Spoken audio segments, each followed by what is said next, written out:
तारों से भरे आकाश को देखते हैं तो क्या आपको आश्चर्य होता है कि हमारी पृथ्वी के बाहर क्या कुछ नहीं है?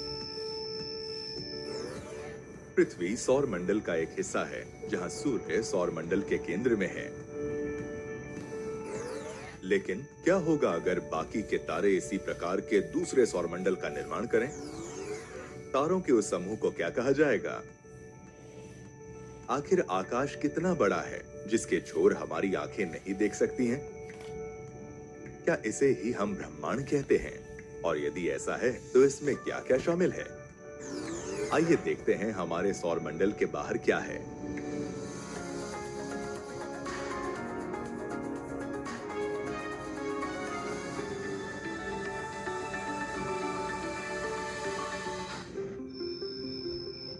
क्या आपने तारों वाले खुले आकाश में एक सफेद पट्टी को बनते हुए देखा है?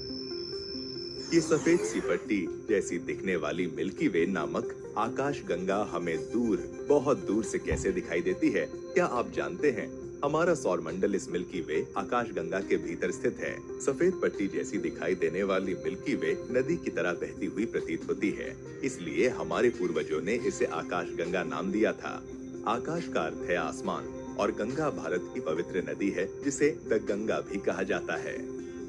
इसीलिए भारतीयों ने इसे आकाश गंगा नाम दिया है। एक आकाश गंगा करोड़ों तारों, गैसों और धूल के बादलों से बना एक निकाय है।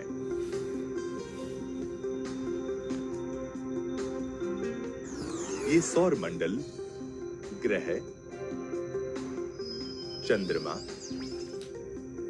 क्षुद्र ग्रह, उल्कापिंड और ब्लैक होल इन तारों, बादलों और गैसों से बने हैं।